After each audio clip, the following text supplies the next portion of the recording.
तो जो बच्चे कक्षा 11 में इस बार वार्षिक परीक्षा देंगे उन सभी बच्चों के लिए एक बहुत ही इंपॉर्टेंट वीडियो साबित होने वाला है, क्योंकि बहुत सारे बच्चों के जो समस्या एक सबसे बड़ी यही रहती है कि वो समझ नहीं पाते कौन सा जीवन परिचय कौन सा साहित्यिक परिचय इंपॉर्टेंट है, और ऐसे में बहुत सारे जीवन परिचय तैयार करने की कोशिश करते हैं, कंफ्यूजन रहता है।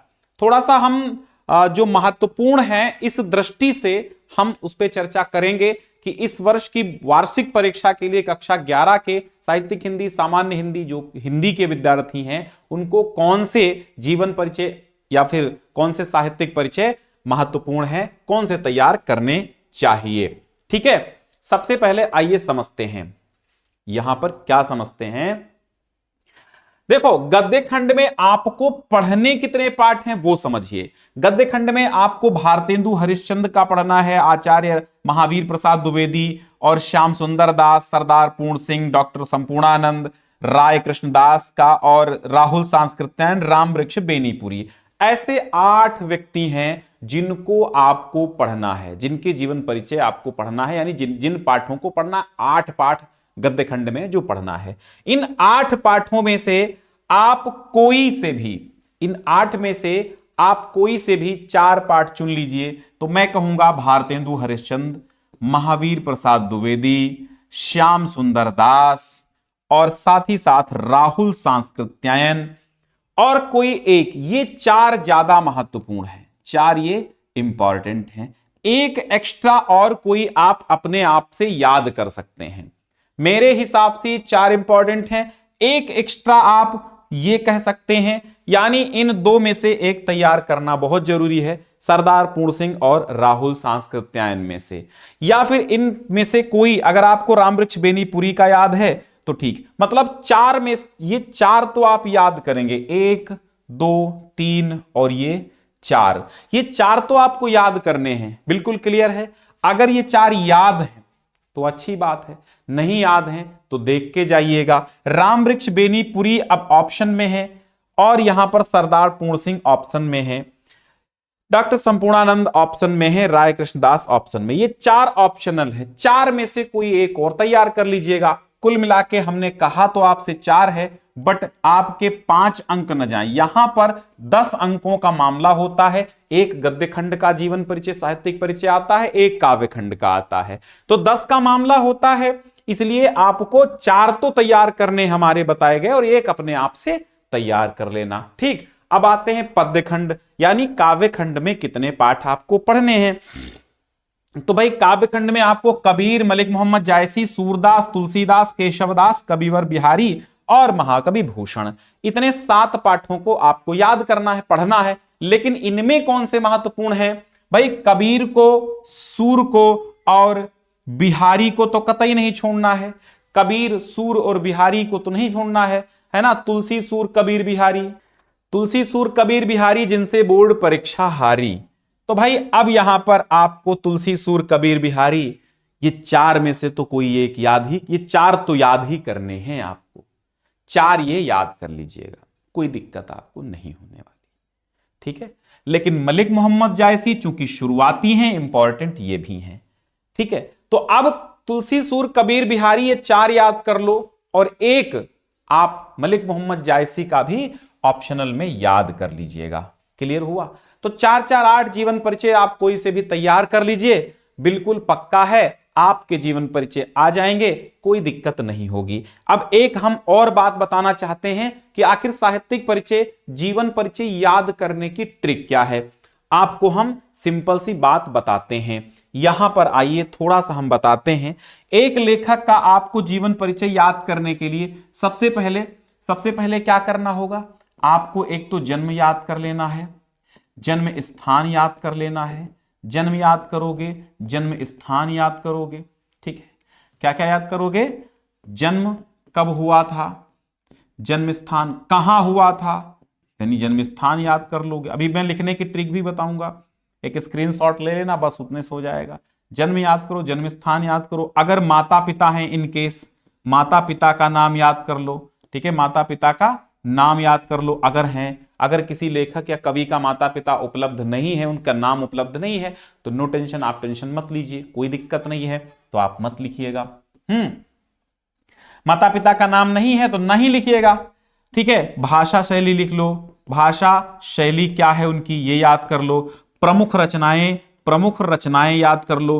अब आप कहोगे कि रचनाएं सर बहुत बहुत होती हैं, तो आप 5 से 10 रचनाएं याद कर लो, कम से कम 5 और अधिकतम 10 याद कर लो, क्योंकि रचनाएं जितनी याद करोगे उतने इंपॉर्टेंट है, इंटर में काम आएगी, ठीक है। अब इनकी शिक्षा दीक्षा इसी में याद कर लेना है आपको। शिक्षा दीक्षा याद कर लो कि भाई शिक्षा कहां पर मिली, शिक्षा दीक्षा क्या हुई, माता पिता कौन थे, जन्म और जन्म के बाद मृत्यु का तो सन याद ही करना है। बहुत ज्यादा एक परीक्षा यानी एक कॉपी जांचने वाला एक परीक्षक क्या, एग्जामिनर क्या देखता है, सर्वाधिक देखता है जन्म का सन सही हो, मृत्यु सही हो, सबसे पहले यही देखता है। फिर माता पिता का अगर नाम है तो वो देख लेता है ना। फिर प्रमुख रचनाएं देखता है। 3 बातें आपको स्पष्ट करनी है, जन्म मृत्यु गलत ना हो एकदम, ठीक है, और प्रमुख रचनाएं बिल्कुल गलत ना हो, रचनाएं जन्म मृत्यु गलत ना हो। बीच के अंदर में आप तमाम ज्यादा लिखते हैं, डिटेल्ड लिखते हैं तो विशेष दिक्कत नहीं है। कभी कभी होता है कि पढ़ने में गलती, पढ़ने में जल्दबाजी करते हैं एग्जामिनर, तो कम ही पढ़ते हैं, खासकर है ना कक्षा। कुछ विद्यालयों में ऐसे कॉपी चेक होती हैं तो विद्यालय में ही चेक होती हैं कक्षा 11 की, तो कुछ विद्यालयों में ऐसे चेक होती हैं कि एक एक चीज पढ़ पढ़ के चेक होती है, तो ऐसे में क्या होगा भाई, कट कर देंगे अगर कुछ गड़बड़ करोगे। कुछ विद्यालयों में सरसरी नजर से चेक होती हैं, तो जब सरसरी नजर से चेक करेगा तो एक एग्जामिनर कैसे करेगा, जन्म मृत्यु देख लेगा, प्रमुख रचनाएं देख लेगा, बीच का डिटेल हल्का फुल्का सरसरी नजर से देखेगा, 5 अंक देगा, चला जाएगा। तो ये बात आपको लिखनी, जन्म मृत्यु शिक्षा दीक्षा। अच्छा, साहित्यिक परिचय भी इसमें लिखना होता है एक हेडिंग। आपको हेडिंग कितनी बनानी है, अगर आपसे पूछेगा केवल साहित्यिक परिचय तो आप एक हेडिंग बनाइएगा साहित्यिक परिचय, ठीक है, साहित्यिक परिचय की एक हेडिंग बनाइएगा, साहित्यिक परिचय एक हेडिंग बनाई दी। दूसरी हेडिंग आप बनाइएगा रचनाएं की, प्रमुख रचनाएं, और तीसरी हेडिंग कुछ बनाना ही नहीं, ठीक है, साहित्यिक परिचय प्रमुख रचनाएं, इतनी हेडिंग बना लो। और क्या बनाओगे, यहां पर सबसे पहले एक फ्लो चार्ट बना लोगे, ऐसे ऐसे करके, ये फ्लो चार्ट होता है, इसमें जन्म मृत्यु माता पिता, इस शॉर्टकट में यही लिख देना। और फिर ये वाला जो डिटेल है शॉर्टकट वाला, ये कैसे लिखोगे। अच्छा, साहित्यिक परिचय क्या होता है, एक लेखक ने कितनी पत्रिकाओं का संपादन किया, कौन कौन से ग्रंथों का संपादन किया, कौन सी पत्रिका निकाली, हिंदी साहित्य में कितने बड़े बड़े ग्रंथ लिखे, क्यों उनका नाम हिंदी साहित्य में लिया जाता है, उनको कौन कौन से सम्मान मिले, ये सब साहित्यिक परिचय के अंतर्गत आता है। जीवन परिचय के अंतर्गत जीवन की बातें लिखी जाती, कहां पढ़े, कहां लिखे, माता पिता का नाम क्या था, बचपन का नाम क्या था, ये सब बातें जो हैं जीवन परिचय में लिखी जाती हैं। लेकिन आप जीवन परिचय को इन्वॉल्व करते हुए साहित्यिक परिचय आप लिखिए, आप चाहे साहित्यिक हिंदी के हो चाहे सामान्य हिंदी को, हमने जैसे बताया आप वैसे लिखिए। सिंपल सी बात है, यहां पर ये वाला हमने आपको एक फॉर्मेट दे रखा है, इस फॉर्मेट में आप साहित्यिक परिचय आप लिख दीजिएगा, है ना। कैसे, अगर आपसे पूछता है जीवन परिचय लिखिए, आपके अगर पेपर में आया है कि जीवन परिचय लिखिए प्रश्न, तो आप जीवन परिचय लिखिए, या फिर जैसा आपके विद्यालय में लिखाया गया है आपके अध्यापक के द्वारा तो आप वैसा लिखिए, क्योंकि जो आपके अध्यापक लिखाते हैं वो वही चेक करते हैं कक्षा 11 में तो जो वो लिखाते हैं उसी तरीके का आप लिखेंगे तो अच्छा रहेगा, क्योंकि वो खुद लिखाते हैं तो वो अंक क्यों नहीं देंगे, पूरे देंगे।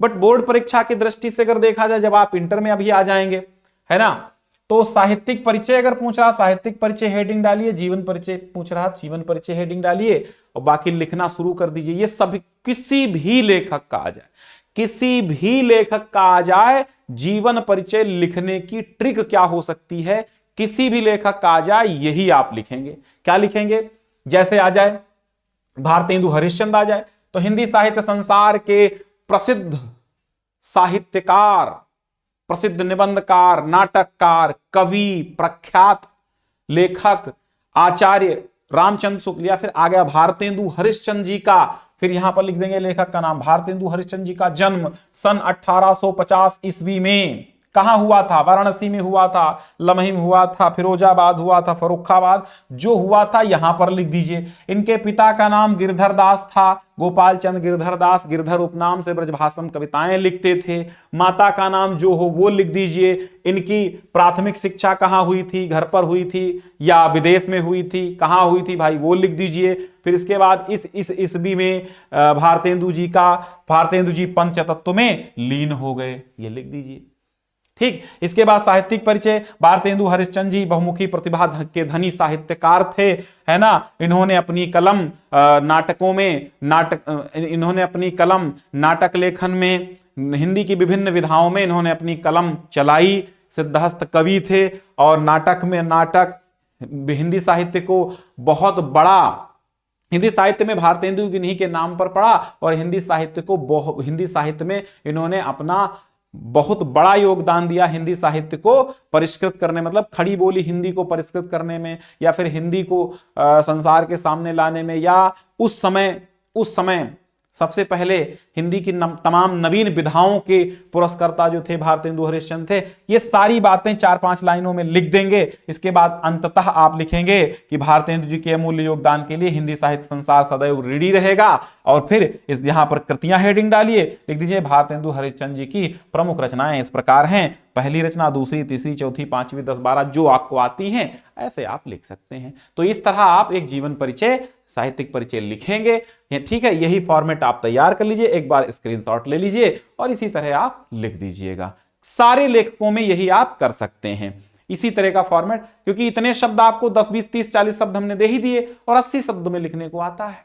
ठीक, बाकी आपके अध्यापक जैसा आपको पढ़ाए हो, लिखाए हो वैसा लिखिए, क्योंकि मैंने कहा आपसे कि इसकी कॉपियां विद्यालय में ही चेक होती हैं। तो कम से कम 4-4, 8 जीवन परिचय आप तैयार करिए और शॉर्ट जीवन परिचय का आप पॉइंट आउट कर लीजिए। 10-12 लाइनों का ही जीवन परिचय आप लिख लीजिए।